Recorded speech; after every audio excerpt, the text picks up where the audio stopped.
of the Mughal Mahal, Managing Director and Partner of the Mughal Mahal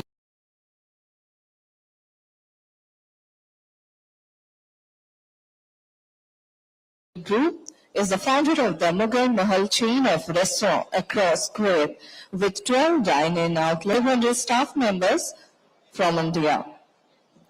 Mr. Kandat Mehta, actor professor, senior lecturer in the negotiation unit and the entrepreneurship department of IESE Business School. Our dignitaries, including our Honorable Chair, is already there on dais. Thank you to Honorable Chair, Honorable Minister, ma'am, and thank you to our befitting moderator, Shri P. Kumaran, sir. Thank you to our panelists for giving your valuable time. We will be witnessing a brainstorming session on building bridges, breaking barriers, stories of migrant skills. First of all, I would be requesting our SS to please come with flower bouquet. Let's convey our fresh wishes. I would be requesting Special Secretary ER and DPA MEA, Shri P. Kumaran sir, to present a bouquet to Honorable Minister of State for Micro, Small and Medium Enterprises and Labour and Employment, Madam Sushri Shobha Karamlaje. And the audience, please give your energies a big round of applause. I request our SS to please present flower bouquets to our moderator, Sri P. Kumaran, Special Secretary, ER and DPA MEA. We welcome you, sir. We have with us Sri V. Muralidharan. Can we expect some energy, some participation, audience, throughout the session? This is just the beginning. Mr. Ashok Mago.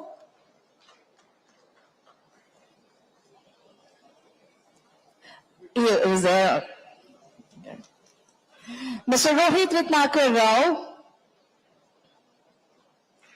Mr. Rohit Ratnakar Rao.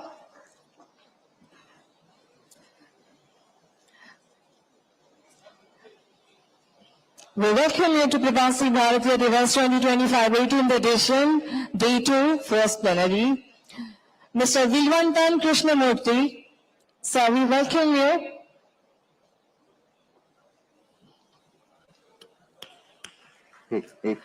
Mr. Sapnendra Mohanty.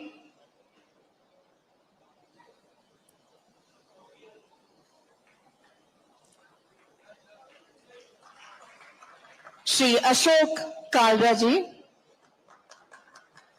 आप दे दीजिए.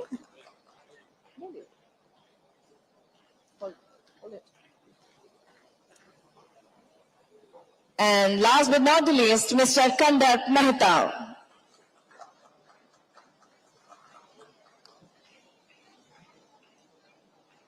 So we wholeheartedly welcome you to this session and equally to PBD 2025, Prabhasi Bharatiya Divas. Well, this session is a celebration of stories of grit, determination and success. It will explore how migrant skills have not only shaped personal journeys, but also contributed to the global economy, cultural integration and innovation. Let's begin by acknowledging our dignitaries who are already there. Let me take you through the profile of our chair. To chair this important discussion, we are honored to have Madam Sushri Shobha Karamlaje, Honorable Minister of State for Micro, Small and Medium Enterprises and Labour and Employment.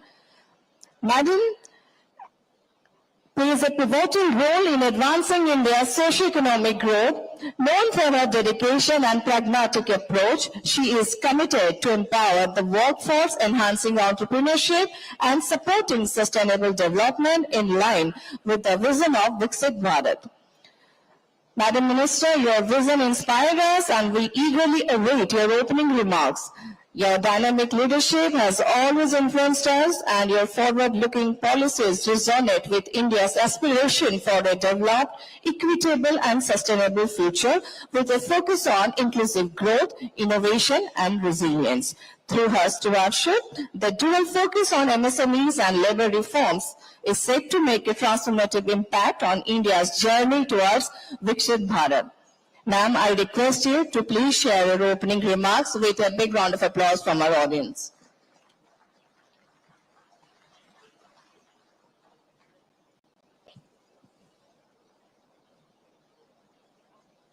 Namaskar to all. I hope you had your lunch and not sleeping now, right?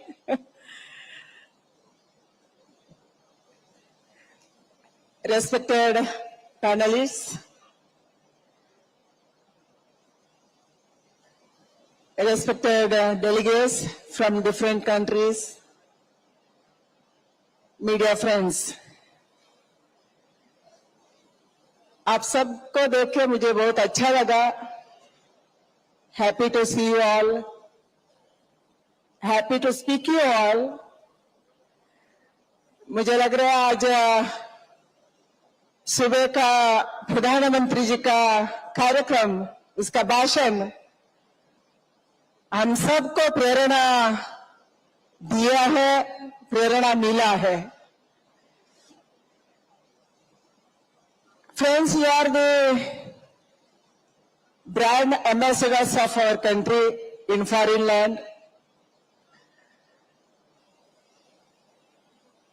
You are the ambassadors for yoga.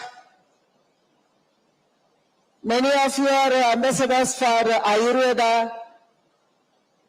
You are the ambassador for our culture, our handicrafts.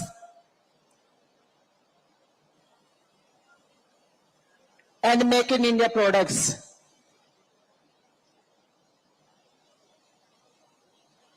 Today our topic is breaking the barriers and the stories of migrant skills.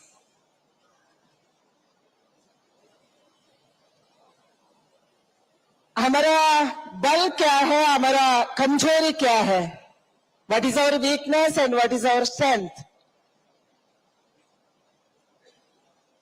What is the barriers to achieve our goals? For India and also for you. Indian diaspora in many countries, in all the countries, is a vibrant community. मैं आप सबको बधाई देती हूँ, धन्यवाद देती हूँ. सुबह प्रधानमंत्री जी ने बात रखे है. आपके कारण, आपका प्यार के कारण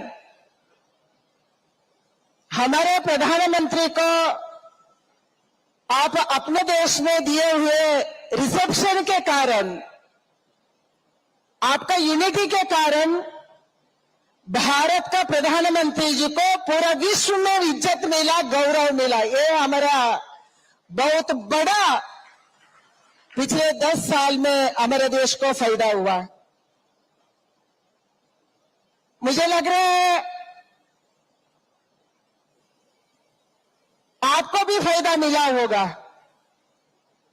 आपको भी पहले से ज्यादा इज्जत मिला होगा,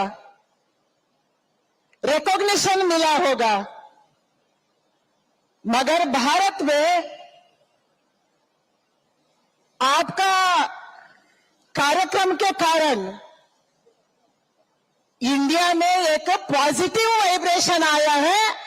बाहर के लोग एनआरआई इतना अच्छे कार्यक्रम कर सकते हैं, हम भी करना. इसे एक प्रेरणा भारत में हमारे यंगस्टर्स को मिला है.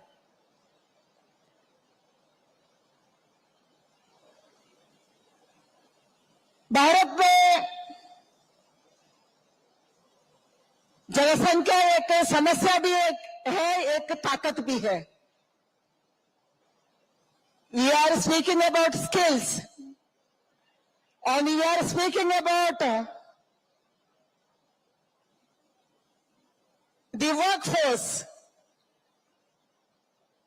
भारत का वर्कफोर्स ज्यादा से ज्यादा अभी विदेश में है, अनस्किल्ड है।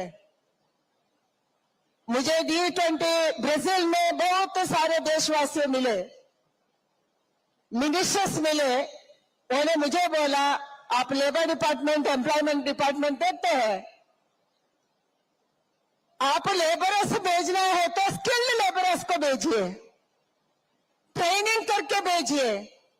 इसी से लेबरर्स को भी फायदा होती है, ज्यादा सैलरी मिलता है, हमारा कंपनी को, हमारे देश को भी फायदा होता है ना, आपका देश को भी फायदा होता है। ऐसा बात को बहुत सारे देशवासी, भारत का अलग अलग देश का लेबर मिनिस्टर्स, एमएसएमई मिनिस्टर्स रखे हैं। Like world is in need of skilled laborers, skilled workforce, professionals that can break the barriers of our workforce, our migrants. हमारे देश का जनसंख्या को हम कमजोरी नहीं समझना।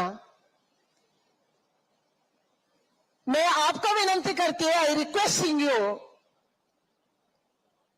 आप अपना देश में क्या कर सकते हैं वापस जाने के बाद? What you can do? Please list out what you want. You can develop business on that basis. आपको अच्छा वर्कफोर्स चाहिए, जरूर हमको बताइए। हमारा डिपार्टमेंट, लेबर डिपार्टमेंट में, स्किल डेवलपमेंट में, आरडीपीआर में, अर्बन डेवलपमेंट, अलग अलग डिपार्टमेंट में हम स्किल ट्रेनिंग दे रही है। We are training our people, young generation. We are reskilling them, we are upskilling them. आपको ऐसा लेबर फोर्स चाहिए तो जरूर हमको बता सकते हैं। हमारे देश का बहुत बड़ा हिस्सा है वो एग्रीकल्चर। एक कालखंड था हम बाहर से अनाज लाते थे। We are importing wheat, we are importing rice, we are importing many things. But now India is producing surplus cereals, surplus vegetables, surplus fruits. Covid का संदर्भ में कौन कौन क्या क्या मांगा हम भेजे हैं। We exported cereals, we exported milk, we exported fruits, we exported vegetables for the needy countries. We exported pharmaceuticals. We exported vaccines. This is the strength of our country now. We got human resources. We got resources. So, you can make use of that in your country where you stay. आप उसके हिसाब से business बना सकते हैं, उसको आप आगे कर सकते हैं। इसीलिए मैं मानती हूं हमारा पॉपुलेशन को हम ताकत में परिवर्तन करना, हमारे शक्ति से शक्ति परिवर्तन करना। बहुत सारे देश नर्सेस को मांग रहे हैं, हम उतना नर्सेस दे नहीं सकते। बहुत सारे देश टेक्नीशियंस को मांग रहे हैं, हम उतना एक्सपोर्ट नहीं कर सकते। We can not send that much of nurses, that much number of technicians, doctors. I went to North Norfolks in England. Each and every house I visited, I went for the election purpose, for parliamentary election exchange program. Each and every house they were asking for doctors. आप doctors भेजिए करना।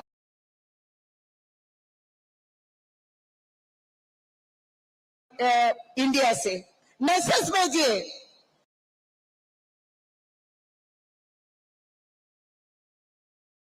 इधर पूरा बुढ़े लोग हैं, एक भी नौजवान नहीं है हमारे गांव में। इसलिए हमको नर्सेस चाहिए, डॉक्टर्स चाहिए। इसीलिए हमारे नौजवानों को ऐसे तैयारी करने को हम सोचना चाहिए। में अलग अलग डिपार्टमेंट में भारत सरकार ऐसे कार्यक्रम कर रहे हैं, हमारा राज्य सरकार ऐसे कार्यक्रम कर रहे हैं। इसलिए आपको मैं विनती कर रही हूं, जरूर आप एक बार आपका डायस्पोरा के साथ आपका बिजनेसमैन सब बैठना, आपके लिए क्या चाहिए, आपका देश के लिए क्या चाहिए, इसी से आपको कैसे फायदा होगा और भारत को कैसे फायदा होगा, इसको सोचना चाहिए। ऐसे मैंने मांग रखती हूं। आज का सेशन में बहुत सारे पैनलिस्ट है, ज्यादा बोलने का नहीं। हम योगा को उधर योगा टीचर्स को हम भेज सकते हैं, आयुर्वेद डॉक्टर्स को भेज सकते हैं। हमें स्पिरिचुअलिटी से बहुत आगे है। हमारे माता अमृतानंदमयी, रविशंकर गुरु जी, सदगुरु जग्गी बाबा, ऐसे बहुत सारे इस्कॉन, ऐसे लोग स्पिरिचुअलिटी का स्प्रेड उधर कर रहे हैं। उसके लिए हम बहुत सारे कर सकते हैं।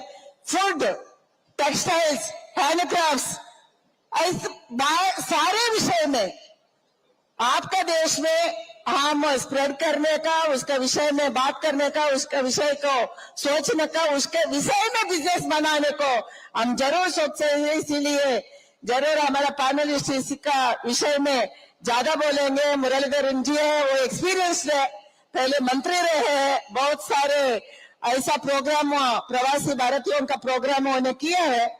इसके लिए आप सबको मैंने बहुत बधाई देती हूँ, क्योंकि आप हमारा देश 2047 में विकसित भारत होना प्रधानमंत्री जी का लक्ष्य है।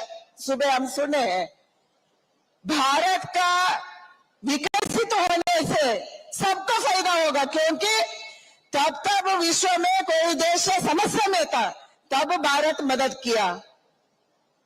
We helped all around, all the countries when they are in problem. इसीलिए भारत विकसित होने से जरूर हम सब विकसित हो जाएंगे। देश को फायदा है, ऐसे विश्व को भी फायदा है। हम साथ मिलकर भारत को विकसित भारत बनाएंगे, क्योंकि आपका मदर रूट एक भारत का गांव में है, एक शहर में है। आप किधर भी हो, बट आपका रूट है भारत, आपका रूट है भारत का गांव, भारत का शहर है। इसलिए हम सब मिलके भारत को विकसित भारत बनाएंगे। आप सबका मदद चाहिए, एंड ये जर्नी में आपका पार्टनर्स होना बहुत जरूरत है। ऐसे बात रखती हूँ मेरे पैनलिस्ट को, इसके विषय में हम कैसे हमारा बैरियर्स को ब्रेक करेंगे, हम कैसे विश्व को भारत का शक्ति दिखाएंगे, एंड क्या क्या स्किल्स हम दे सकते हैं, इसके विषय में जरूर वो बात रखेंगे। एंड मुझे लग रहा है आप भी कुछ बोलना चाहते तो जरूर आपका सुझाव हम मांगेंगे। बहुत बहुत धन्यवाद, नमस्कार। Thank you, ma'am, for setting the tone so beautifully. Now it's my privilege to introduce once again our esteemed moderator of this session, Sri P. Kumaran, Special Secretary, Economic Relations and DPA, MEA. With his deep understanding of global dynamics and diplomacy, he is perfectly poised to steer this discussion. Sir, we are excited to have you lead this session. Now I hand over the floor to our moderator, Sri P. Kumaran, sir, to take this discussion forward. Over to you, sir.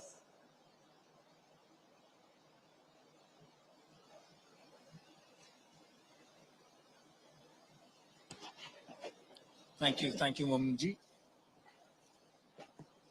The way I plan to structure this panel discussion is to try and make a few general remarks in the beginning, and then I will ask each of the panelists to try and speak for about 8 minutes, and then we open up further discussions to have a second round of opinions from the various panelists, and then towards the end, if we have time, we will try and take a few questions from the audience.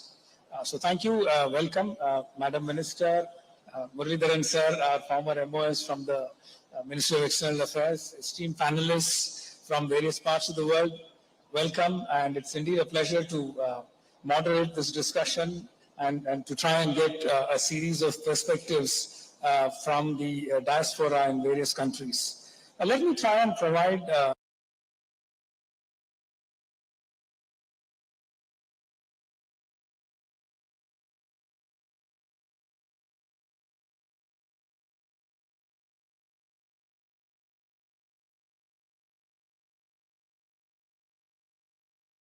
a brief background on migration and migrants in general, and the drivers that motivated migration over the years.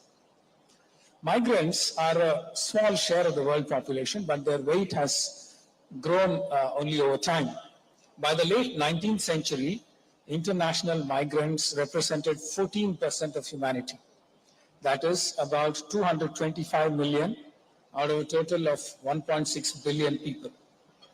But about a century later, in the beginning of the 21st century, the number stands at just over 300 million migrants out of a global population of about 8 billion, representing a lower share of just about 3%. Migrants represent about 10% of global GDP, including about $550 billion in annual remittances estimated in 2019. We do not have a global binding migration framework, but there are deeply rooted regional patterns in the flow of people shaped by family histories, business needs, and cultural preferences. The following are the key forces shaping migration and indeed human geography. Demographics, which includes imbalances between an aging north and a youthful south. Politics, this includes refugees and asylum seekers from civil wars and failing states, as well as those fleeing ethnic persecution or populism. Economics, this could include migrants in search of opportunities, workers in search of employment, etc. Technology, this could include factors such as industrial automation, displacing factory and logistics jobs, while algorithms and artificial intelligence make some skilled jobs redundant. It also could be driven by climate, long-term phenomena such as rising temperatures and therefore sea levels and water tables, and also seasonal disasters like floods, typhoons, and other climate disasters.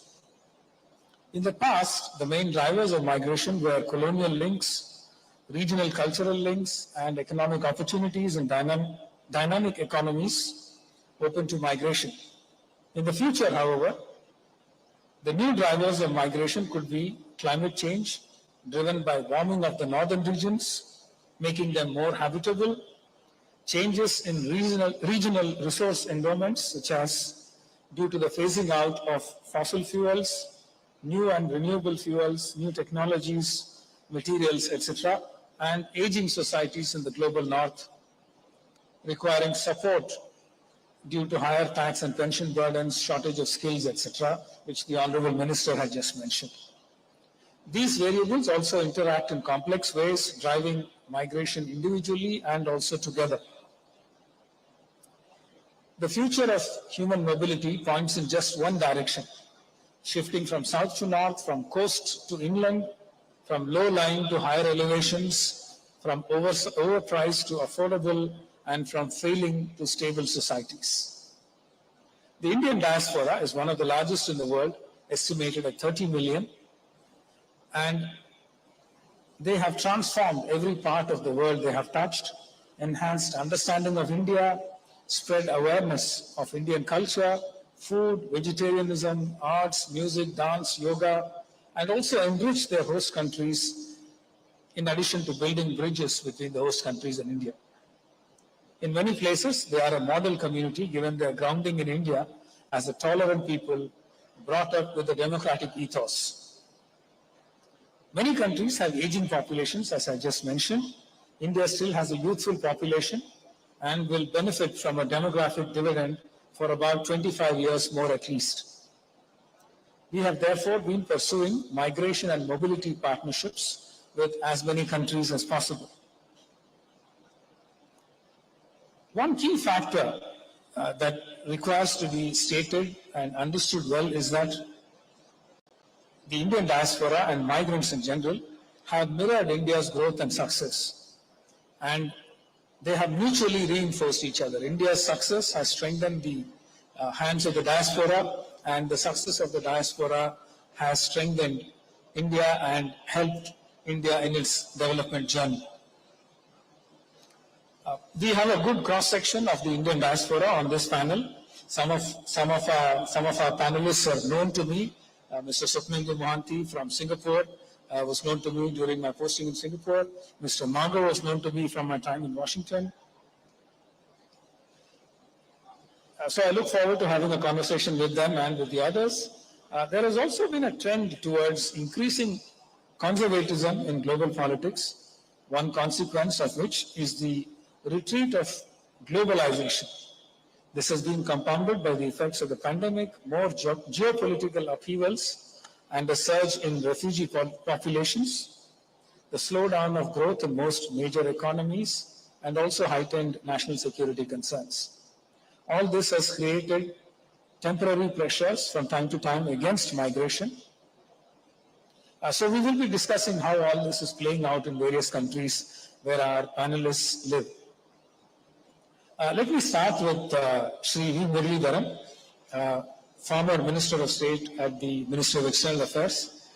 Sir, you have covered a wide variety of countries. You have visited Singapore during my time as High Commissioner. You have a deep understanding of the Indian community in the Middle East, given your own number of journeys and extensive personal connections. So I want to try and broadly request you to tell us about what makes Kerala tick in the Middle East and how the presence of Malayalis have increased over the years and how the composition of the Indian diaspora in the Middle East has changed over time. What changes do you foresee with increasing competition from other low-wage countries, automation, robotics, artificial intelligence, etc.? Should we be investing in any particular skills as part of our skill development programs? How do we provide better orientation for our workers before they go abroad for work? How can we reform our e-migrant system to unite the skilling ecosystem with the education ecosystem, with the domestic employment ecosystem and the foreign employment ecosystem? And also the challenges that you visualize as Indian communities become large. Our consular needs increase. We may have challenges relating to evacuating larger communities in the case of geopolitical challenges, and also unique, very rare difficulties such as COVID. So over to you, sir. Thank you very much.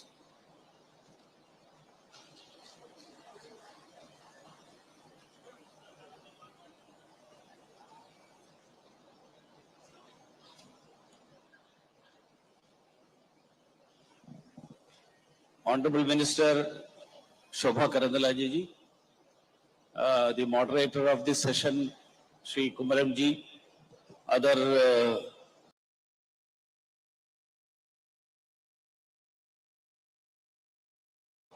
co-panelists, the delegates who have come from across the world. Namaskaram to all of you.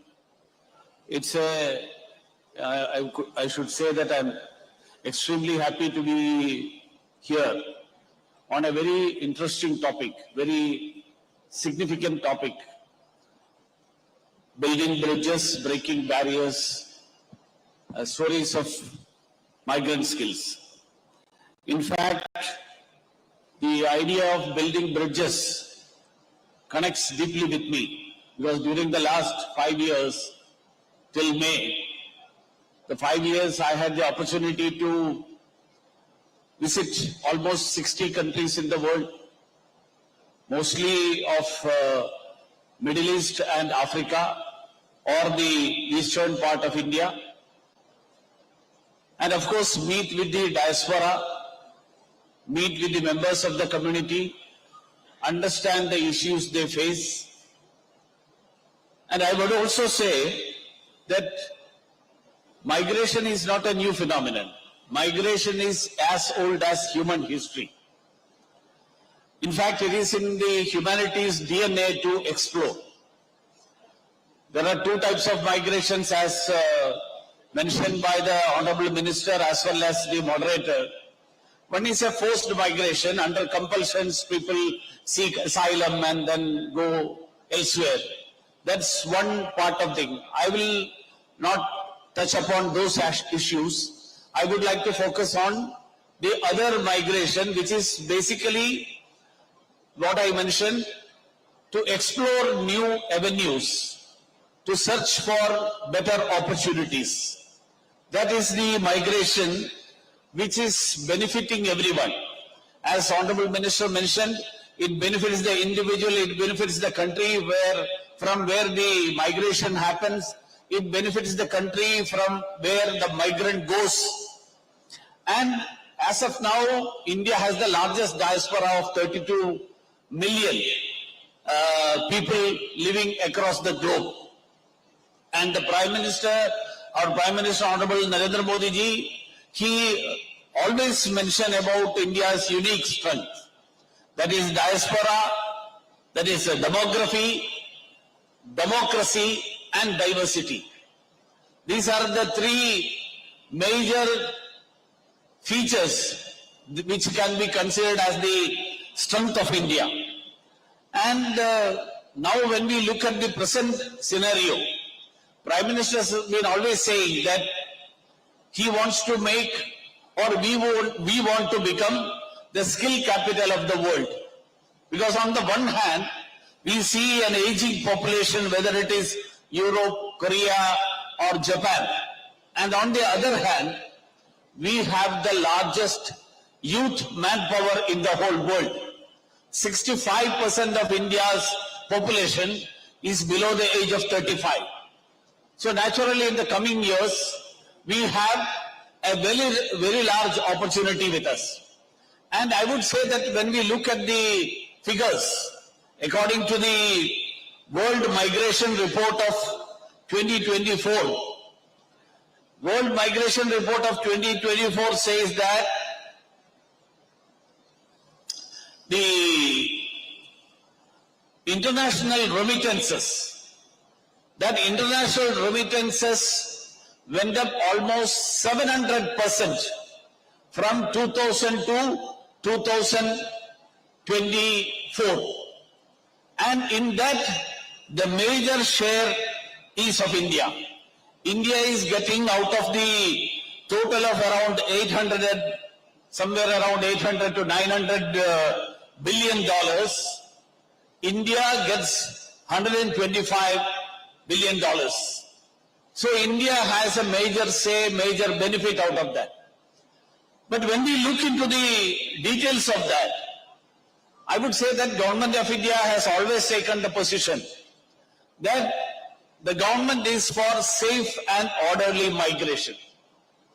We are not against migration. We, in fact, would like to see that people go to various places, people try for better opportunities, people search for avenues, people explore their options, and it has to become an organic migration.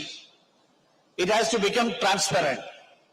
It has to be, and in fact the e-migrate that was initiated in 2014, it has made the migration, the aspect of migration, transparent as well as accessible. Now when we look into the details of the migration, I have felt, especially when I go to the Middle East, there are different type of communities, different type of individuals who migrate. They have to be, and their issues are different, the problems they face are different.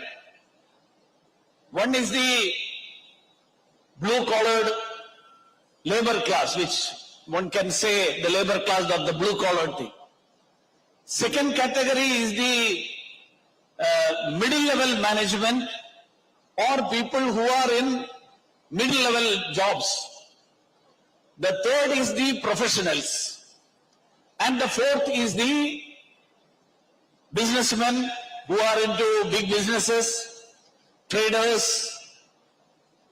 So the issues faced by all the four are different. All the four face issues. I wouldn't say that the businessmen, they are for them, they are very safe, they don't have any problem. No, they have their own problems. Professionals have their own problems. The middle order or the such people, they have their own problems. And the blue collar people, they have their own issues. Now when I look at the issue, during the last 5 years, I can say that we have the mother portal.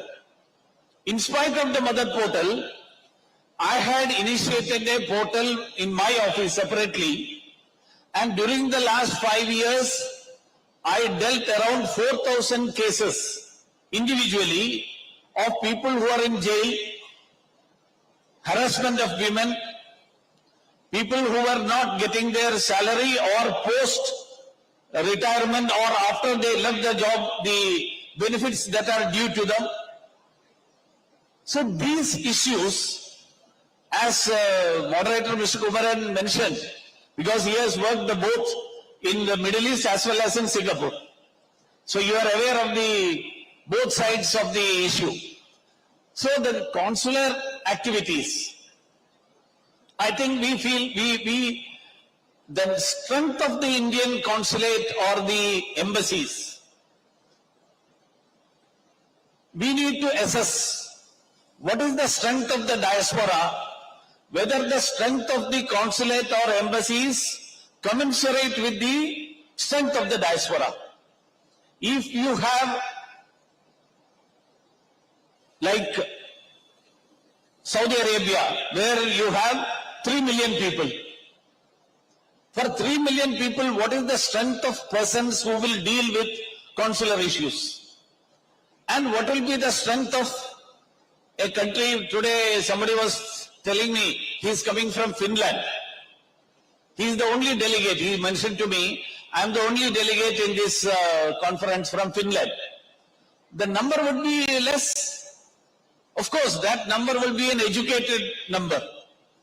There will be professionals. So where there are blue-collared workers, the strength of our mission, that mission's capability to address the issues, because they consider embassy to be the government which is accessible to them. Government of India, every member of the Indian community who is abroad, he will consider the mission as the government.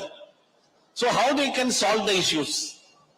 For that, being on the other side of the issue, being the person who was in charge of consular affairs also, I know that how hard our mission, people in the mission have been working.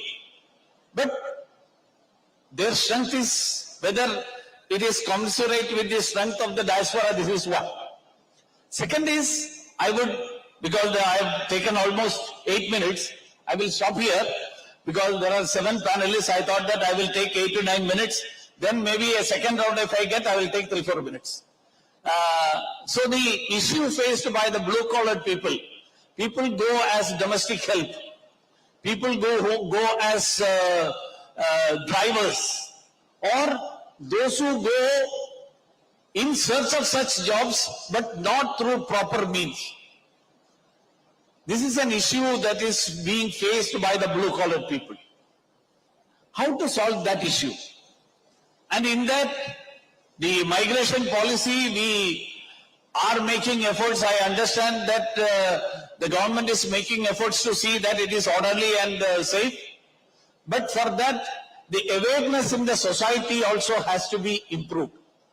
If somebody dupes a person and takes that lady as a domestic worker, but doesn't get the job that was promised, the fault is neither with the embassy The fault is neither with the government. The fault is the person who goes and those who have misled them. Even I would say that the registered recruiting agencies, most of these cases are not done by them. They are done by the unscrupulous agencies. And in that, the cases have to be dealt by the state governments. Those state governments have to be more vigilant on the one hand, but at the same time, how to create the awareness in the society that government will support you, government is ready to support you. Please go through the orderly means, recognized means. Don't take means and routes which are not has been announced by the government of India. So I will stop it here because there are many people here who can speak about the professionals, who will speak about the big businessmen, but for the blue-collar, I don't know whether anybody will be taking on that issue. That's why I said that I will focus on that. In the second part, if required and if provided an opportunity, I will come to the other part.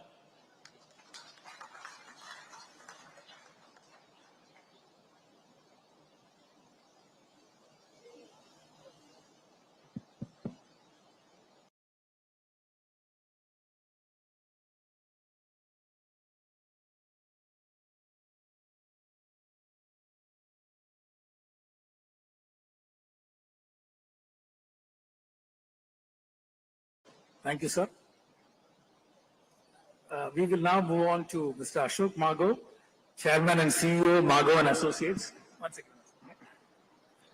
Mr. Ashok Mago is a Pravasi Bharatiya Samman Award awardee in the past. He is also a Padma Shri.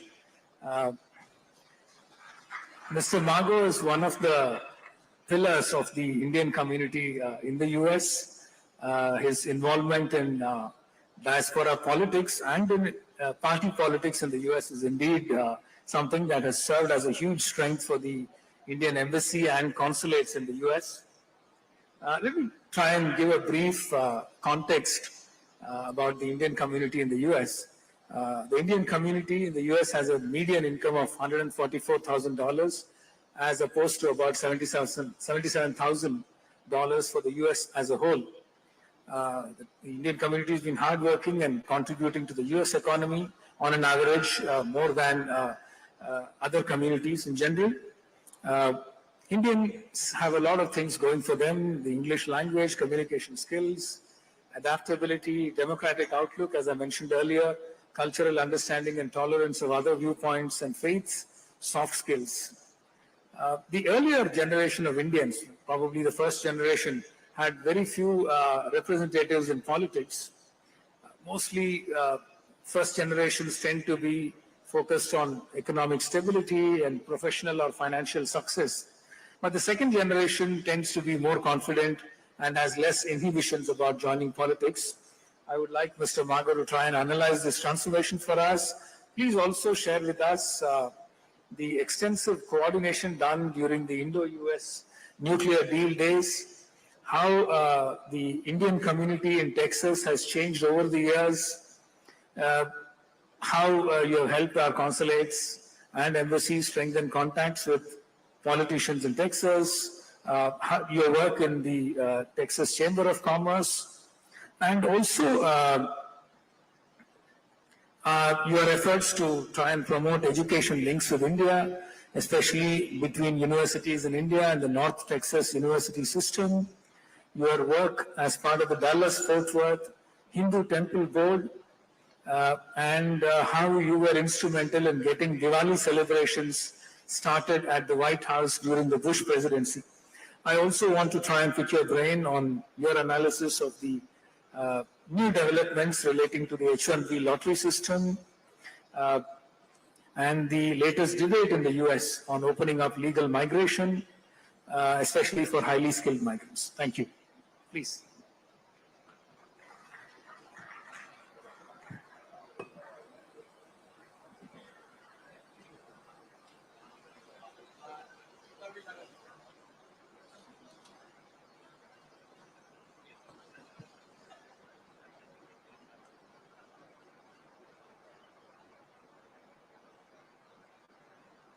Thank you, Special Secretary Mr. Kumran.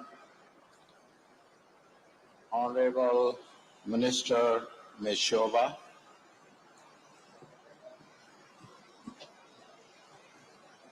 former Minister of State, Honorable Muralidharan,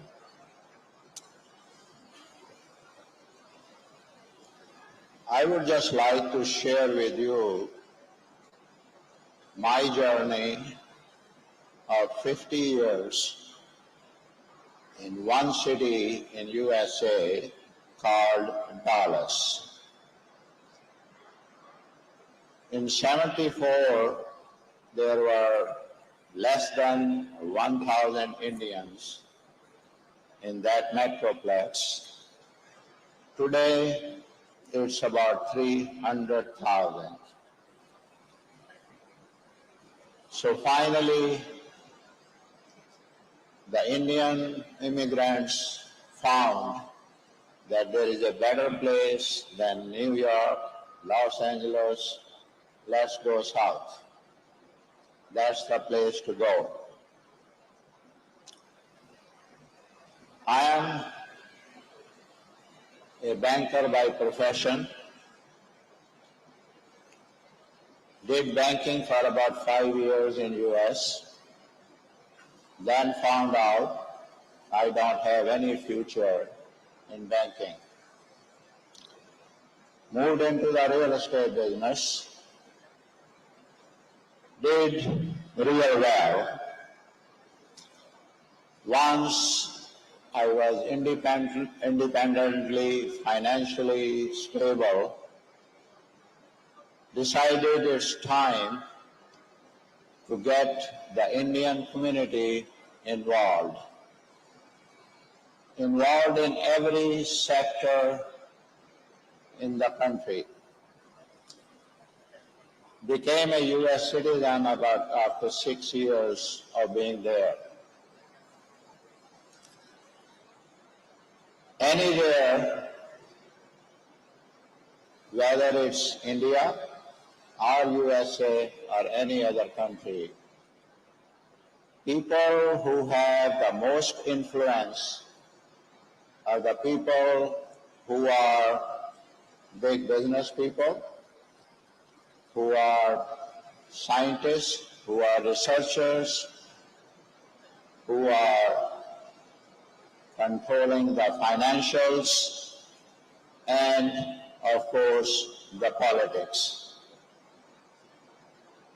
You have to have influence in the political sector, whether it's at the local level, or whether it's at the state level, or at the federal level. Because all the laws which are being made are going to have an impact you and your family. You can be an outsider, just sit there and gripe about this law is not good, that law is not good, or you can be part of it. And what do politicians want and need from you? Two things: your vote and your money. Those are the two things which every politician needs. And I'm talking about USA. I'm not talking about India. It may be a different story in India. So I got involved in that, made friends with congressmen, with senators, got other Indian friends to be involved. And finally, all that involvement paid off one day. And that was the day when Ambassador Ronan San decided that he is going to try to change this ban which was imposed on India after the nuclear test India did. To change that, you needed 47 countries to sign on it. 47, not one, not two. And in that 47, you had even countries like China. But President Bush, he gave standing instructions to the Secretary of State, Condi Rice, that it has to be done, no matter what it takes. There were oppositions on both sides. In India, in the parliament, the government of Manmohan Singh had to face no confidence vote. In US, in the Senate, in the House, same thing. Each side was saying the other is getting more than they deserve. But after 3 years, finally the bill passed with overwhelming bipartisan majority. 88% in the Senate.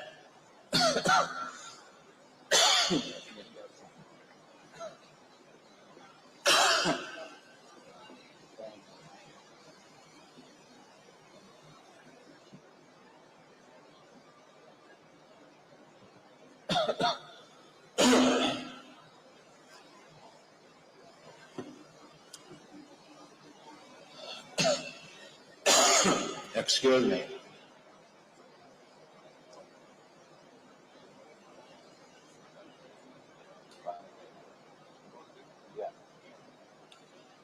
I'm sorry,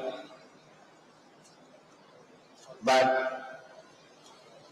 with the approval of the bill, finally an agreement was signed called 123 Agreement.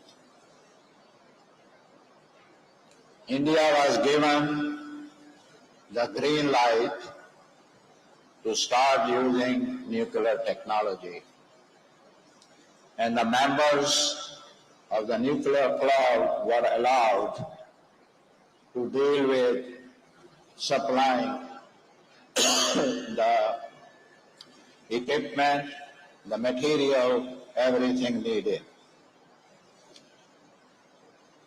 To me, that was the most important contribution I and my friends and community could make. Everything India is doing now, which uses nuclear technology, would not have happened if that bill never became a law. The other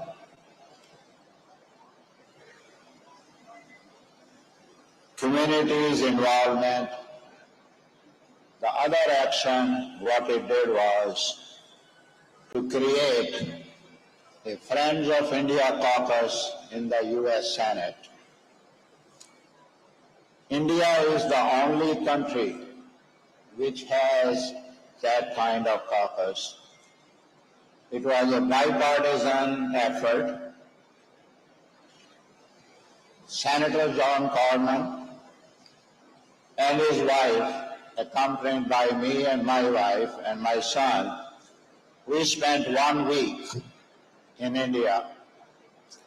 During our drive from Delhi to Agra, convinced the senator that when he goes back, he should send a letter to all his colleagues to be part of this bipartisan group.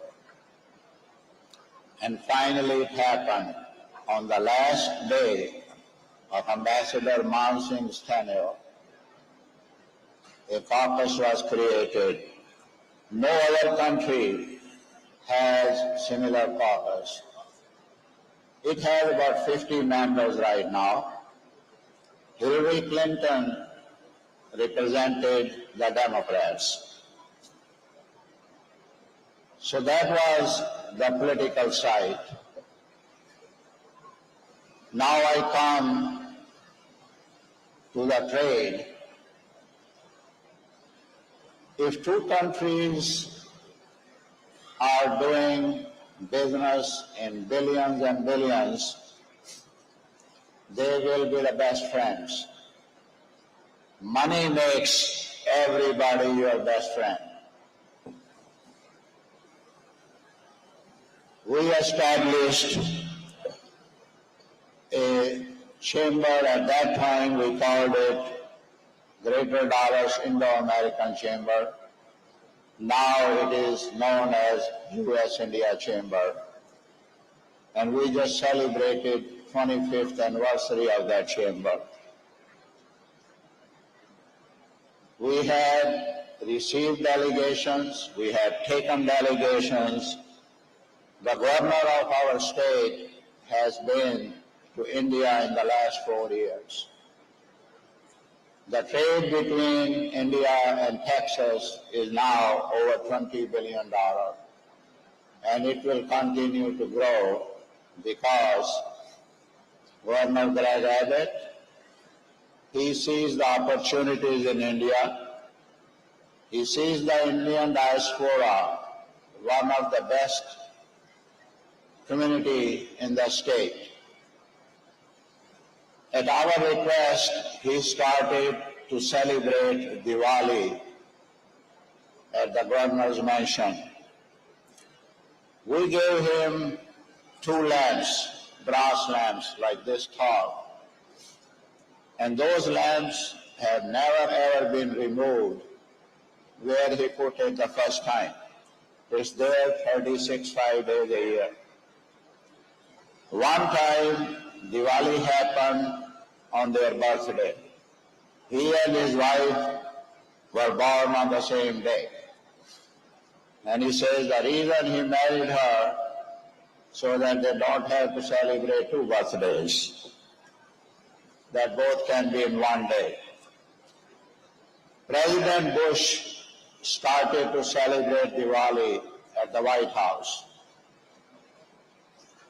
Then came the Diwali stamp.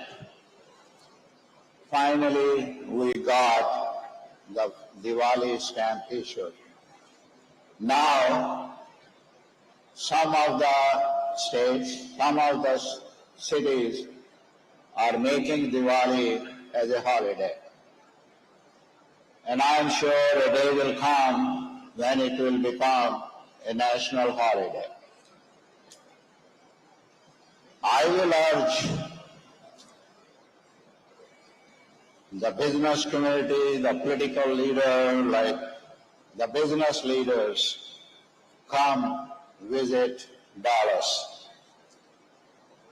A city, a metro of about 8-9 million people has an economy of $700 billion, which is like 1/5 or 1/6 the size of Indian economy.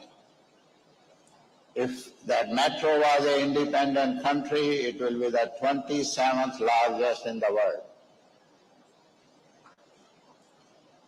I don't know where else you can find. 700 billion is not the GDP of many states in India.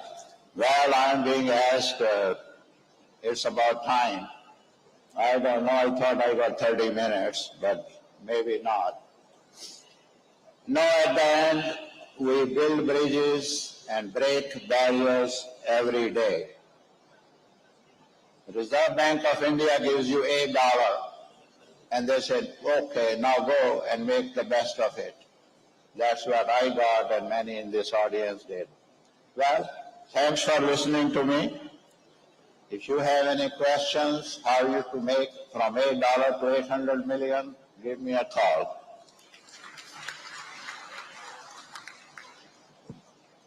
Thank you, Mr. Mago. We'll come back to you in the second round if you have some points that you missed out on. We now move on to Mr. Rohit Ratnakar Rao, founder, CEO of Medrock Corporation, a multinational pharmaceutical company, and SK Corporation. Mr. Rao, of course, heads the Indian Chamber of Commerce in Peru. We would very much like to hear about what the Chamber does and which are the areas they are active in. I understand Mr. Rao started with plastic products, moved to pharmaceutical manufacturing in the South American market. Please do tell us something about the challenges of doing business in America, South America, especially for Indian businesses, and also in general about the Indian diaspora in Peru and Bolivia. I would also like to hear from you about connectivity challenges for both goods and passengers, and if you have any insights on challenges of signing the FTA with Mercosur. Thank you very much. And you have about 8 minutes, Mr. Rao. Thank you very much. Our dear Industry Minister, Ms. Shobha, thank you very much. Mulidharan, Sri Mulidharan, one of the state, very important ministers for a long time, and our great Mulidharan. Well, everyone, I just want to make a quick question. How many of you know where is Chile and Peru?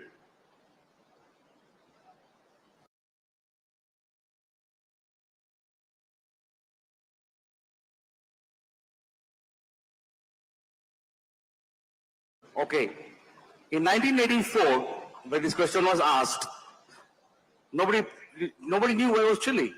So I said, where's Chile? So suddenly I said, I want to, as a child, I was too hyperkinetic. I couldn't just sit at one place. My mom used to tie me when she was cooking. So I was saying, there's no way I'm going to work for a multinational 9 to 5. No way I'm going to be a slave of any big companies. Okay, said that, it was nice on the book. But I said, where to go? Definitely, US will not take me. I'm not a PhD, I'm not a MBA. And 19 years of old, I went to look for something else. Something else for myself, something else for India. When the journey started in 1984, where I reached Santiago, and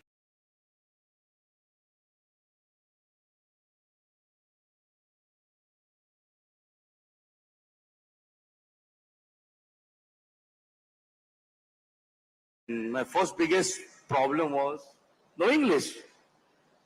So who would know? There was no Google Chacha, definitely, who would tell you what was what. There was no fax, there was no internet. So basically,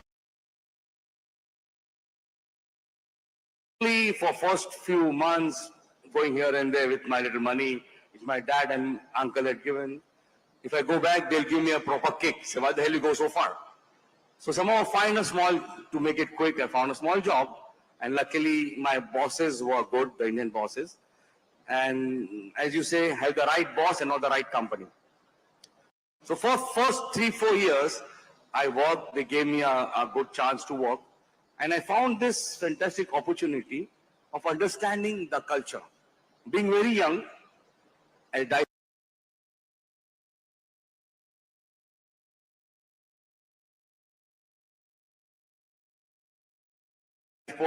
there were not even 50 Indians, I mean max, which you wouldn't know where they are. So you could understand the culture and I could make good friends. So those friends helped me to initially get the first loan to buy the injection molding machines. Because that was my dad used to do in India. Well, I'm a little bit mixture. My mom's a same thing, my dad's a GSB. So I have both the genes. To buy cheap, sell expensive, or manufacture something and create out of it. So I went to East Germany. Why East Germany? Because with $100,000 I could buy 5 machines and not to the West. And the quasi machines helped me to start. Well, the thing started, and the best part of my life in Chile was that General Pinochet, the president of that time in Chile, he came to see who's this young man who's got an industry. I mean, what the hell is he doing in the end part of Chile to manufacture something? So he came for 10 minutes to understand what it is, and he stayed for almost 45 minutes. Why? He wanted to know what was India. In those times, nobody knew what was India. There were no information, no technology. She was very happy. We could understand and explain each other. But always my aim was to start pharmaceutical. So the idea was to see how to start pharmaceuticals, especially when in India, they feel I'm with the Red Indians, because eventually Bolivia, Peru, they don't know what it was. And in Chile, they would say, oh, from India, you're still on elephants. So what I'm going to do, how to build the bridge? It was very difficult initially to get the documentation, to make sure that the products were registered. So I'm very happy to tell you that we were the first company to register Indian products in 1996-97. And after that, a lot of other companies came into Latin America. And now today we are very successful diaspora, big companies doing big business in different parts of Latin America. Plus we have a manufacturing facility. We manufacture medicines, tablets and capsules there. But I don't know why this music is going on. What a pity. So anyway, hope they have cut the music. So the Indian pharmaceutical today has really grown very big. I'm very happy to say that we are the first ones to start a tablet registration in these countries. Today, starting from Brazil to Mexico, the trade is huge. We are the first ones to plunge into to put a manufacturing plant. I would say we are the only Indian ones to have a manufacturing plant.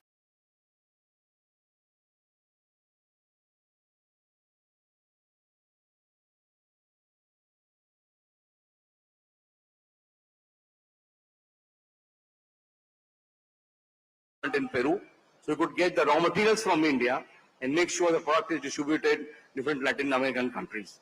So the story went on slowly and steadily till today Indian pharmaceutical is well known. Still we have some from the multinationals, we always will have, saying that India is this, India is that, but the barrier is broken. The bridge is built. So even for small pharmaceuticals or big pharmaceutical companies, the market is open today. So that is going on very well. And as moderator said about INCHAM, I'm the president of Chamber of India and Peru, and we're very happy to say that we could explain the big Peruvian companies what is India. And two of them already started manufacturing in India. One is all the different types of oils, and one is the soft drinks. So more and more companies, thanks to INCHAM, are coming, looking at India in a different way. So we are trying to do trade on both sides, trying to make sure that we are not like Texas, $700 billion country, but still, the trade is going up steadily very much with India and Peru. And we're happy to see that every time more and more people want to do something with Peru.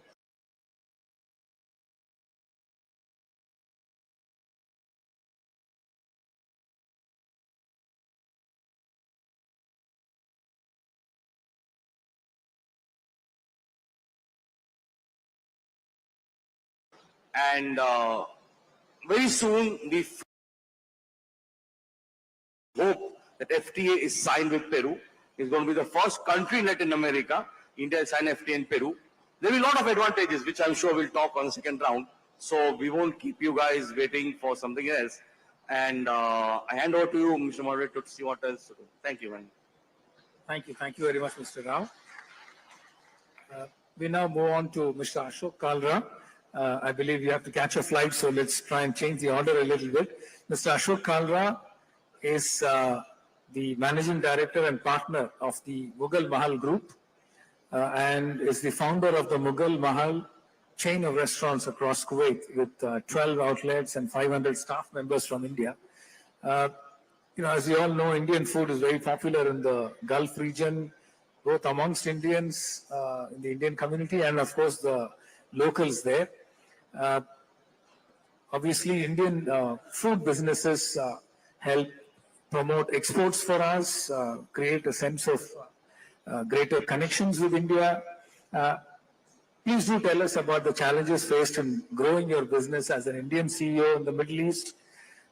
Please also tell us if you have any insights on human resource management and any other blue-collar difficulties that the Honorable MO has mentioned.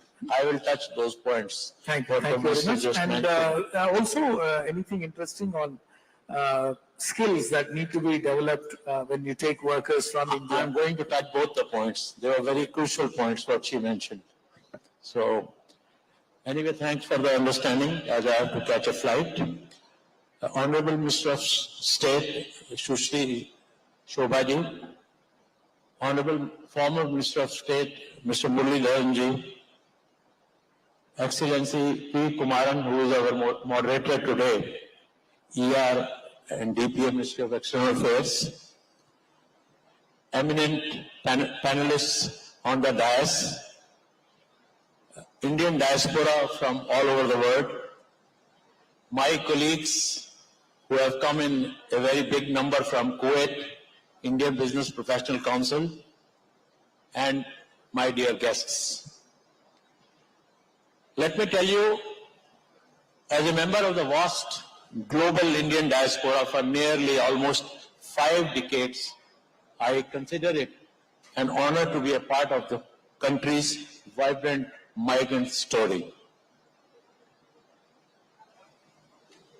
The multi-million strong Indian diaspora, as you all know, is the largest and most widely spread diaspora in the world.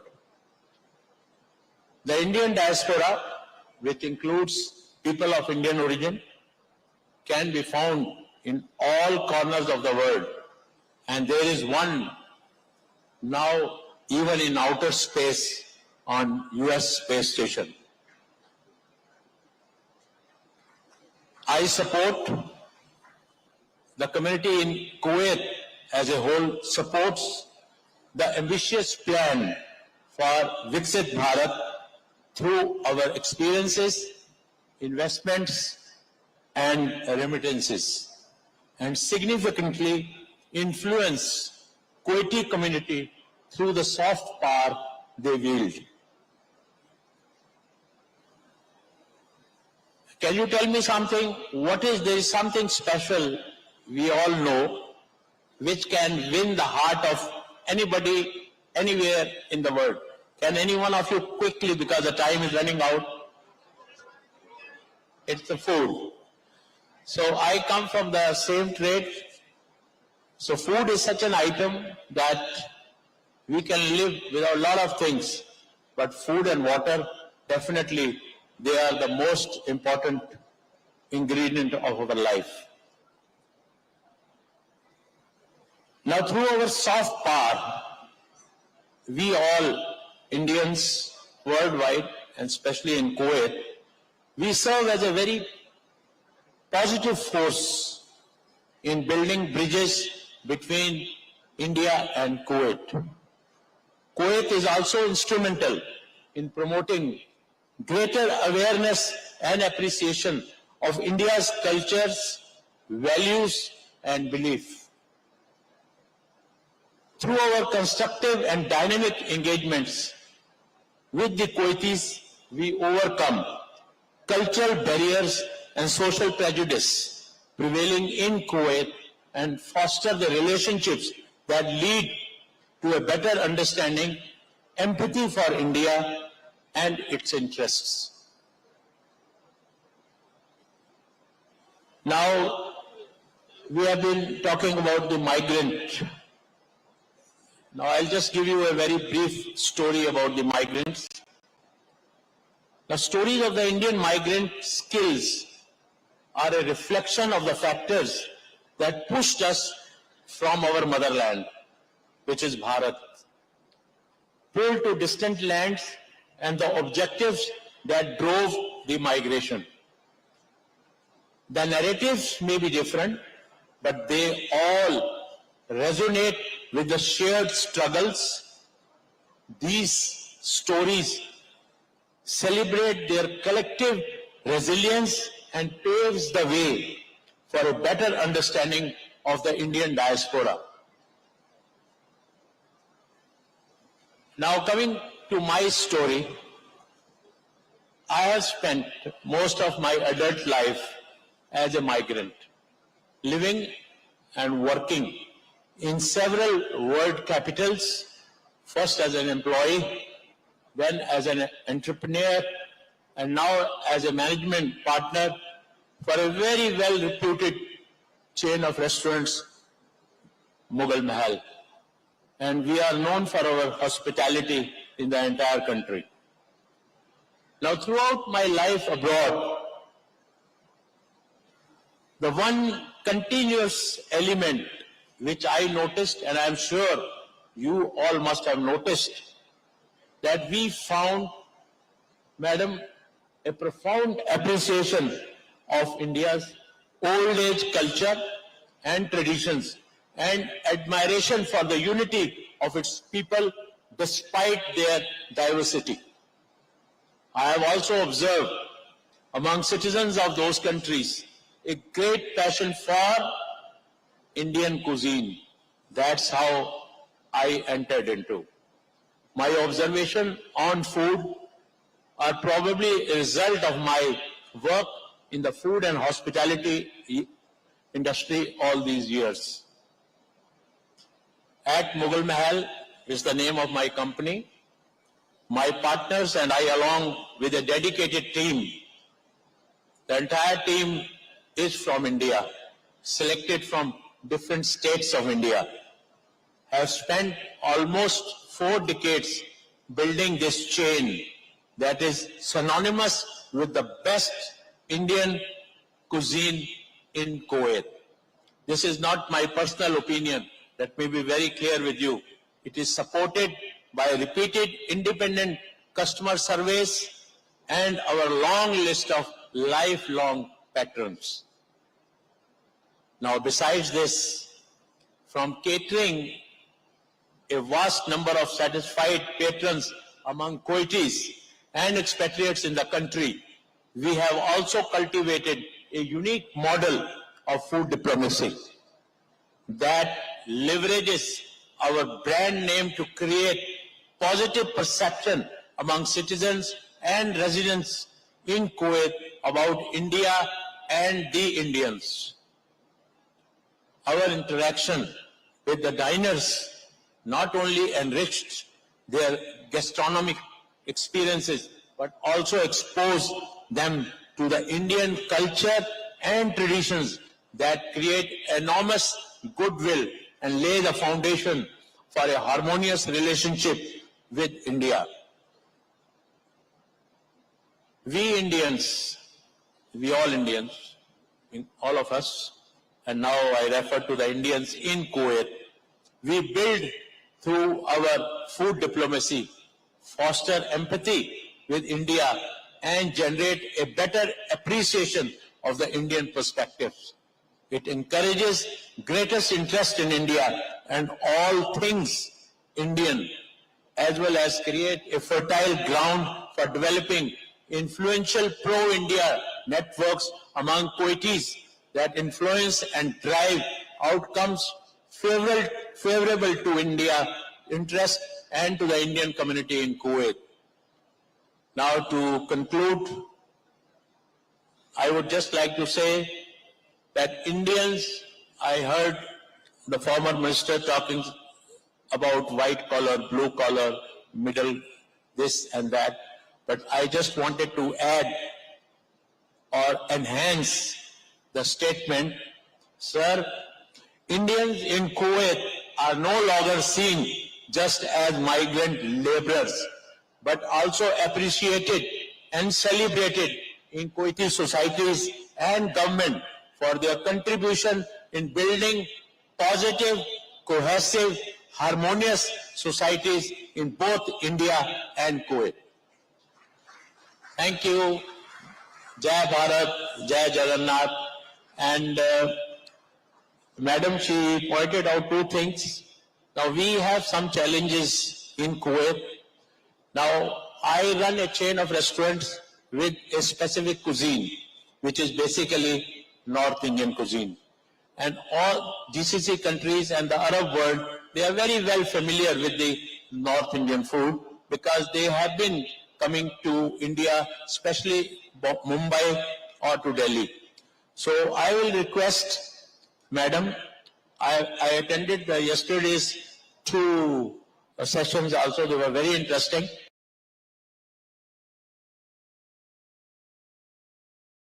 And they spoke about food. So I'll request that to familiarize these Kuwaitis and to the GCC people in that region, we should organize some road shows where we can have cuisine from Odisha or cuisine from any state. Now, the Kuwaitis, what I know, or GCC people, they only know 3-4 items: biryani, butter chicken, masala dosa, which is from Kerala. So I would like, madam, with our help in Kuwait, and there are so many other business people also like me who will be definitely interested in participating with your state government to have a food road show, especially during the time when it is a Republic Day or Independence Day of India. Second thing, I just heard about the skill development. This is again a challenge. I have been telling this earlier also, and whenever any minister comes to Kuwait, I do speak about this point, that there is a lot of our people suffering through the hands of the local agents in our country. Although our Embassy of India takes all the precautions while signing the contracts, but still they manage to harass people. So I will suggest, let us have a portal online, state-wise.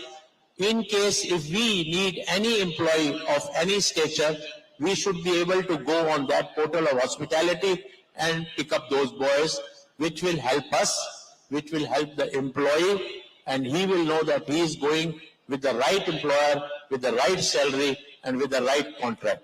Thank you very much. Thank you, Mr. Kalra. We now move on to Mr. Swapnendu Mohanty.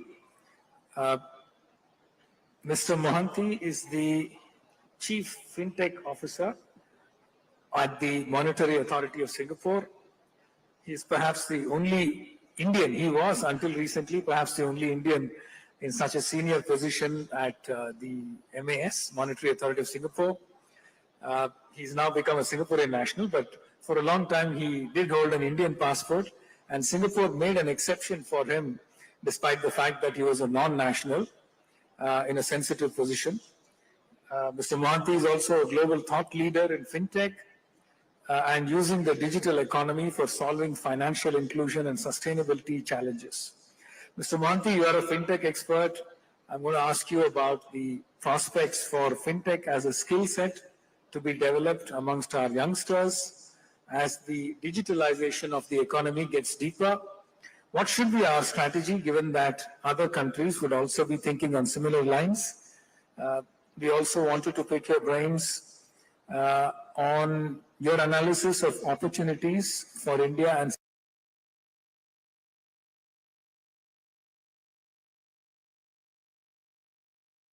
Singapore to collaborate in FinTech, digital public infrastructure and in sustainability, and also in central bank digital currencies. Thank you. Thank you, Mr. Kumaran. I can speak from here, is okay? Thanks for having this opportunity to speak at Pravasi Vas Divas. And I will start saying, Mr. Kumaran, you know, FinTech is interesting, deeply rooted in Indian diaspora construct. I will take the history back to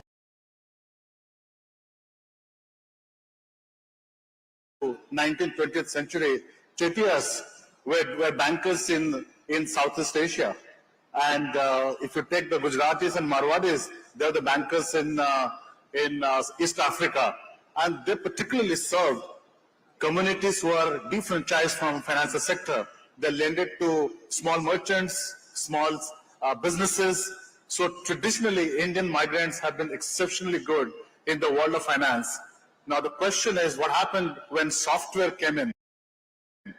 It's also an interesting point that software is also a deep part of India's diaspora. We are also good in software.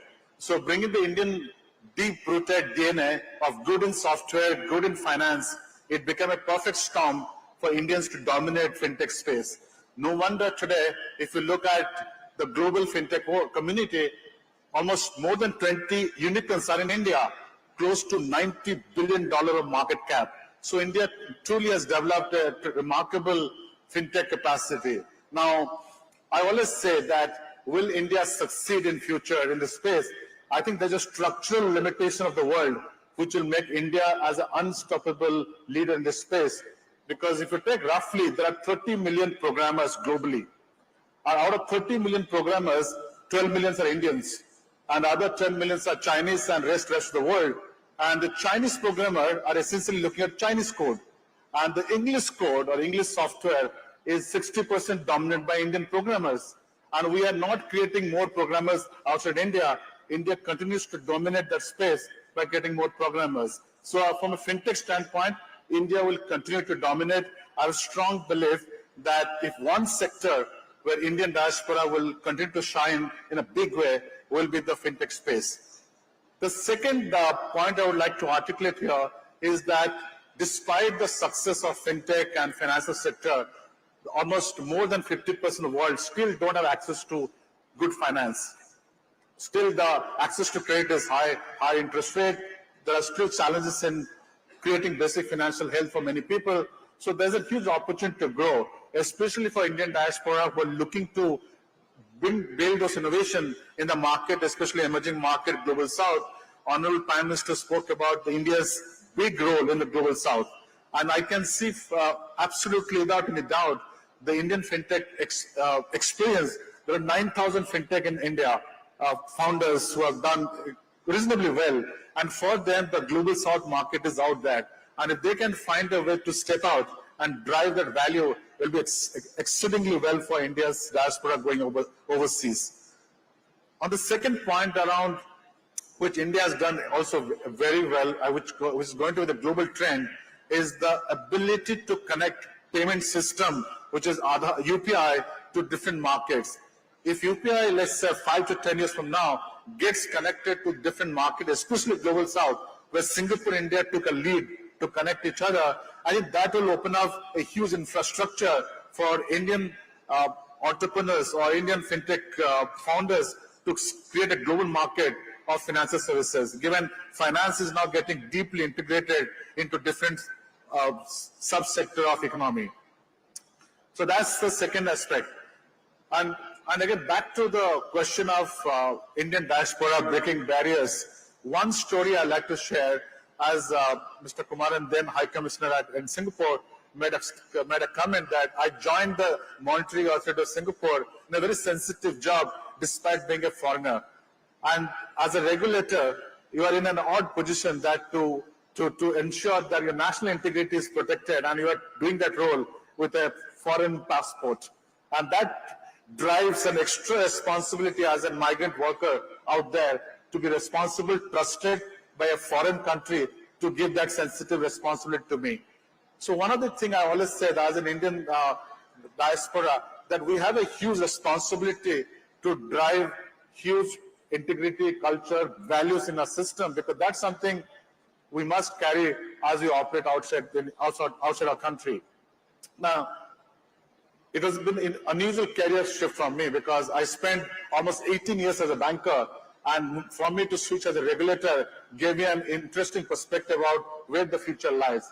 And that goes back to the last question, Mr. Kumaran, that how do we see the future? I think from a broad spectrum perspective, the world is going to grow in 3 areas.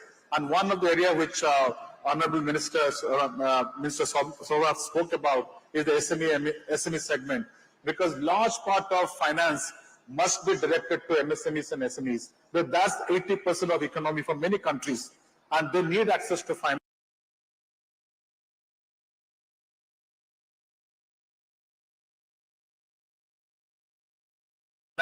Not only in India, also globally, because SMEs don't have to be SMEs because they can grow.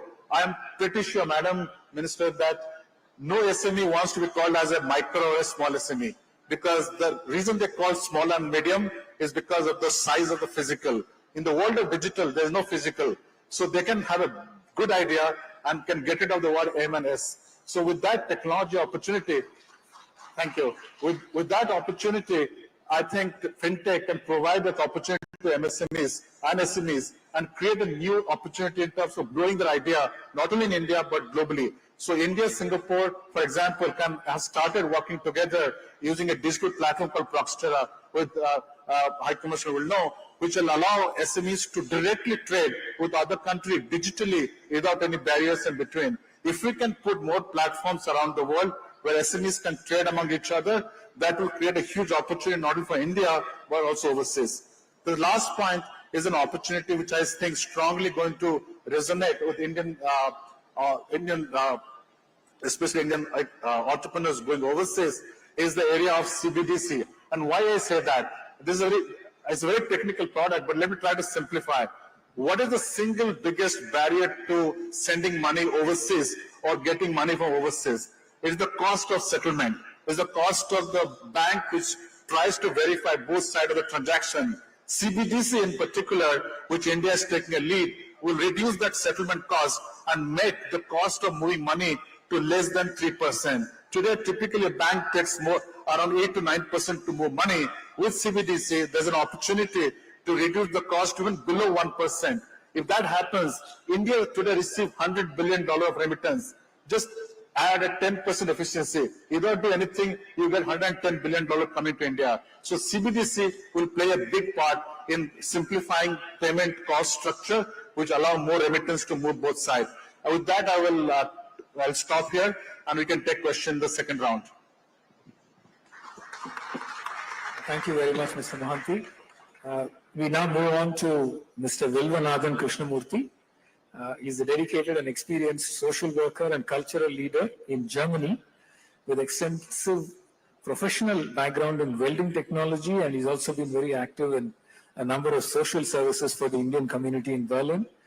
Mr. Krishnamurthy, I want to try and ask for your analysis on both welding technology and other technologies that India can possibly contribute to in Germany in terms of sending in skilled workers, what kind of training they will require, what kind of issues Indian migrants face in Germany based on what you have come across in your own experience. And please also tell us something about your experience in managing Berlin's Hindu Temple and South Asia Counseling Center. Over to you, Mr. Krishnamurthy. Thank you, sir. First of all, with your permissions, Bharata Kendra Sarkarada Rajya Sachive Karnataka Ratna Madam Shobha Avargale Nana Namaskara. வெளிநாட்டு தூதர் அலுவலகத்தில் இருந்து உன்னத அதிகாரியான ஸ்ரீ குமரன் அவர்களுக்கு என்னுடைய வணக்கம். प्रवासी भारतीयों और देशियों भारतीय आप सबके लिए आपका चरणों में मेरा प्रणाम.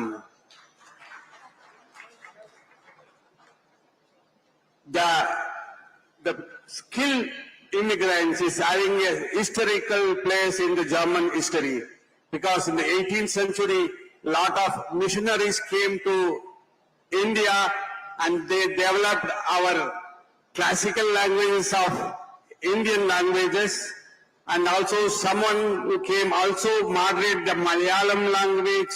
The Germans has taken all the script of which has written in Palmblatt, now is been preserved in German. It was the time when German came to India and helping. Now the time has been changed. We are helping to the German society now, because before 10 years, the Indian skilled immigrants were very less. It approximately was 60,000 people. Thanks to our Prime Minister who take in charge and who take mutual understanding between the German government and the Indian government, now they are sending a lot of students to the German to study there. Now we are having more than 37,000 students are studying. In the next 2 years, as per the German Chancellor, the Prime Minister is telling there will be more than 90,000 students will be there. So you can imagine German needs 2030, there will be a 3 million retirement will be there in the skilled work place. So they need a skilled workers. Now they are having an idea, giving a chances to study there and keep the students there for their continuation of the skilled worker. So now the Germans is looking after our India in other eye. Before, if any, our prime ministers come to the German, they are showing in the television only about 30 seconds. Now they are showing the live, because that has been brought from Mr. Modi to Modi ji from India to the German. But he shows Indians are talented, Indians are well studied, and even we are working in local government of Germans. They are asking us how the Indian children are so intelligent, why not German children? The German children only will be passed the pre-university about 30%, the Indian students, Indian children passing about 99%. You can imagine how the talented of our children. So we must encourage them to bring a modified and talented. Now the German key posts all are with Indian guys. You can go anywhere in the software companies. Example, the Volkswagen, the Mercedes, and the Audi company, which now they are developing more and more with an AI technology to the car driving without the drivers parking the cars. So you can imagine these all are done from our Indian engineers. Thanks to the Prime Minister who encouraged our youngsters to come to the Germany and develop the technology there and utilize to become more and more. Because in 2030, if the 3 million jobless is going, because everybody retired means they are looking for that workers really who can work there. There are some barriers also there. I will come to the next. I will give to the other person. Thank you. Thank you very much, Mr. Krishnamurthy. Last but not the least, thank you for your patience, Mr. Mehta. Mr. Mehta is a very multi-talented person. He's a professor who teaches negotiation and entrepreneurship, Department of IESC Business School. He teaches for MBA classes, and he's also an award-winning actor. It can't be more diverse than that in terms of the spectrum. Mr. Mehta, please do tell us about the Indian community in Spain, to take over, to take it further from what we heard about the Indian community in Germany, their characteristics, the challenges they face, etc. And also, your own experience in teaching business to European students. And anything else that you can share with us. Thank you very much.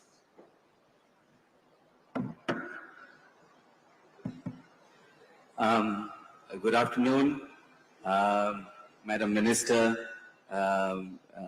Honorable Ex-Minister. We met in Madrid a couple of years ago, Mr. Kumaran, and all the dignitaries on the dais, all the friends here. आप सभी को प्रणाम, meus amigos catalans, buena tarde, और जय जगन्नाथ, मेरे उड़ीसा के भाई बहनों को. To be the last speaker on a panel of 9 is like being the last batter in a T20 innings. You want to do your best, but neither you have time, not anyone expects you to do much.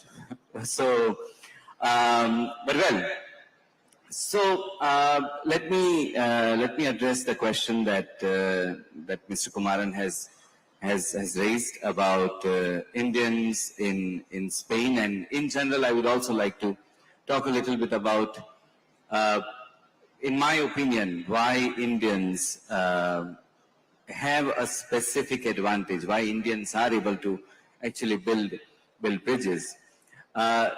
Indian community in Spain is very diverse because India is a diverse country. So we have Indians from all over, from across, the Indian map. We have right from Kashmir to Tamil Nadu. We have a very interesting and mixed community, and also we have many professionals. We have many, business owners, and we also have a huge blue-collar class. So we are not as huge compared to Spain or Germany, but still it's a very interesting community. And we are doing many interesting things. We are in academia, we are in corporate world, we are in the world of arts, we are in business, of course, and also in politics. In fact, our senator, Mr. Robert Massey, is here. He is an awardee for Pravasi Bharatiya Samman. He is the first senator of Indian origin in Spanish Parliament. So here you can see we are a very interesting mix. Now, I went to Spain some 20 years ago. I was already in a corporate job here, but I decided to do a PhD, and fortunately I got admission in one of the best business schools in the world, IESE. And when I was on the plane to Spain, a lady was sitting next to me, and she started a conversation with a very motherly approach. She asked me, "Are you going to Spain?" I was like, "Yes." Then she said, "Do you have any friends there?" I said, "No." She said, "Do you have any family there in Spain?" I said, "No." "Do you know if there is an Indian community in Spain?" I said, "I don't know." "Is Indian food available in Spain?" I said, "I don't know." "Are ingredients for Indian Spain available in Spain?" I said, "I don't know." Then she said, "But then why are you going to Spain?" I said, "Because I did not think of these questions before taking that decision." So we Indians, we are contrary to stereotypes. In fact, if we go back to each and every speaker's story, we are not, risk-averse individuals. We are calculated dreamers. We dream, we take risks, but we also think how to mitigate them. And we are very good, ferocious, committed doers. We do things like, we heard from stories of Mr. Ashok Kalra, Mr. Ashok Mago. They actually did something. They not only just imagined, or they not only dreamt of a future, they tried to take that step. And there is something that differentiates Indian community from many others. Now, why that happens, or how can we do that, or what is it that can help us succeed in that in that event? So for that, I would like to play a little game. It will take just 50 seconds. It's a very simple exercise that I would give all of you. It is a silent social quiz. Okay, it's a silent quiz. I will ask you a question. You will think of the answer, but you will not speak. And your answer is right only if it is the same answer that everybody else is thinking about. So if your answer is the same, then it's the right answer. In fact, my friends here can also participate. The question is, you are going to Paris to meet a friend. You know the time, you know the date, but you don't know the place. You are going to Paris to meet a friend. You know the time, you know the date, but you don't know the place. Where will you go? Think of the answer. And your answer is right only if it is the same answer that everybody else is thinking about. Have you thought of the answer? Okay, how many of you have thought about Eiffel Tower? So you can see 95% of the attendees here have thought of Eiffel Tower. Now, what does this show? This is how cultures evolve. Cultures primarily are nothing but a collective, a group of solutions to social problems, how to greet, how to meet, how to speak, how to communicate. Now, you do the same thing outside this, this auditorium. You ask a person on the street, hey, you are going to Paris, and, where will you meet your friend?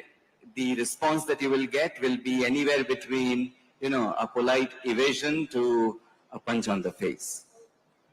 So the very first thing that we need to do, and that's what Indians do very well, is they try to understand why the other person behaves the way they do. And that happens by learning the language. Dr. Krishnamurthy just showed how many languages he speaks. An average Indian child, by the time we finish our education, we already know at least, 3 languages. And this is a great advantage.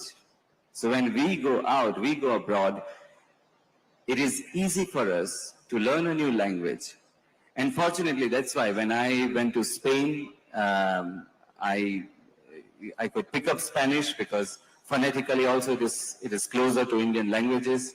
And through Spanish, then I could, pick up Catalan, Valencian, Portuguese, French, etc. So language is one important point, and I see Indians do very well in that.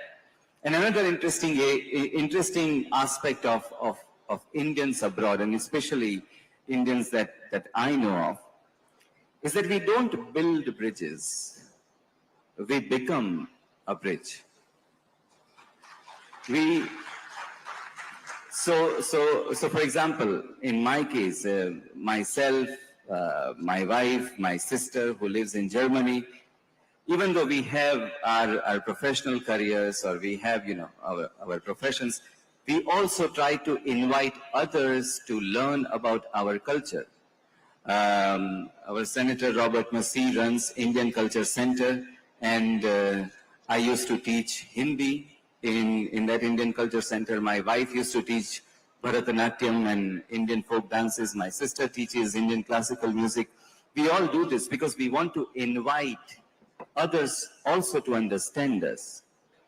We become ambassadors of our culture. We show it to others how we think. Not only we understand them, we also give them an opportunity to understand us. And I think it is this duality that helps us establish better connections, integrate better, and eventually break barriers. I will stop here, and rest of the information I will share in questions. Thank you, sir. Thank you, Mr. Mehta. Such a fascinating speaker. I wish we didn't have to give you the slogovers, but we're already encroaching into the tea break. So before we close, I'd just like to hand over the floor to Honorable Minister Shobhaji for her closing comments, please. Thank you. Friends, only 3-4 points, quick points. One has come about the job seekers, and there is a portal called the Career Service Portal in the Government of India, Labour and Employment Department.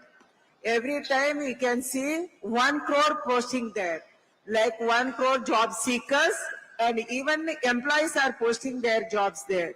That is the Government of India portal. You can visit anytime there. Number 2, actually, now Kumaravan was telling, you should integrate these to e-migrate portal. Surely we will do in the future, because Indian job providers, foreign job providers can post their jobs there, and also the Indian job seekers can also visit the portal there. We'll do that because we are upgrading our career service portal from our department. Number 2, the fake companies. About the fake companies, also Government of India taken already. We have taken decision. We are displaying the registered companies who are providing the jobs, and taking people workforce to foreign land. That also displayed in the website and portals. Jarur aap sab, you all please visit our portals. The portals which are there in Labour and Employment Department, in MSMEs, and also skill development, and also Niti Aayog and External Affairs Department. Please go through that, then we can find the details there. And also, Mohanty ji told about the SMSC. We already started Udyam portal. Around 57 million entrepreneurs registered there in India. And also we are encouraging them to produce only export quality products. Then only we can export the things, our production to other countries, and also you can go for the businesses. That's what we are doing. We are encouraging that.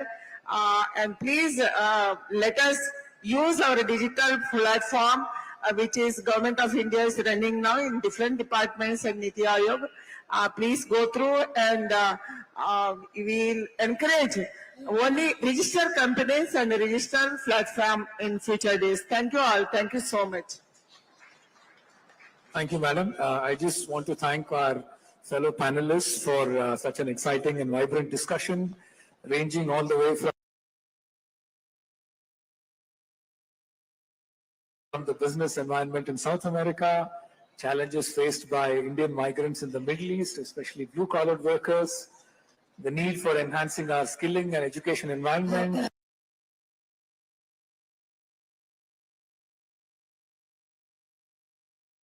the excitement of running an Indian food business in the Middle East, prospects for fintech, and of course, trends in our diaspora in Europe. So thank you very much to the Honorable Minister, the Honorable ex-MOS in our ministry, and of course, the other esteemed panelists. Thank you very much. Last, we must thank the hospitality of the people of Odisha. Really, the land of Jagannath, where is living here, we got the hospitality, and we are feeling really the Atiti Devo Bhava. It is in the Vedic language, we are feeling here, especially thanks to the government official. We are encouraging, and they are supporting and coming and going, taking up as a careness. We thanks to the people of Odisha, very, very, very thankful to you. Thank you so much, sir. Ma'am and everyone present over here on the dais, I request all of you to please come forward and pose for a group photograph. And I believe that with this shared inspiring stories, the challenges prevailing, we can certainly overcome. We can break the barriers, and of course, together, with all of your support, we can build the bridges. Ladies and gentlemen, thank you for your houseful support. And one more session is there. In a couple of minutes, we will start another session. I would be requesting everyone to please stay back. The session is all about green connections, diaspora's contribution to sustainable development. And the session will be chaired by Honorable Minister of Electronics and Information Technology, Information and Broadcasting and Railways, Shri Ashwini Vaishnav, sir. I would be requesting everyone to please stay back. We'll be witnessing another fruitful session. Meanwhile, we are thankful to Honorable Minister, ma'am. Thank you to our befitting moderator and esteemed panelists for a valuable addition. Definitely with these takeaways, we can certainly overcome the problems, the hurdles which are present. Once again, thanking for all of you from the bottom of our heart. I would be requesting and seeking the presence of all our amazing audience we have over here, the vibrant diasporas, and of course the industry leaders. Thank you very much. To please be here.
you.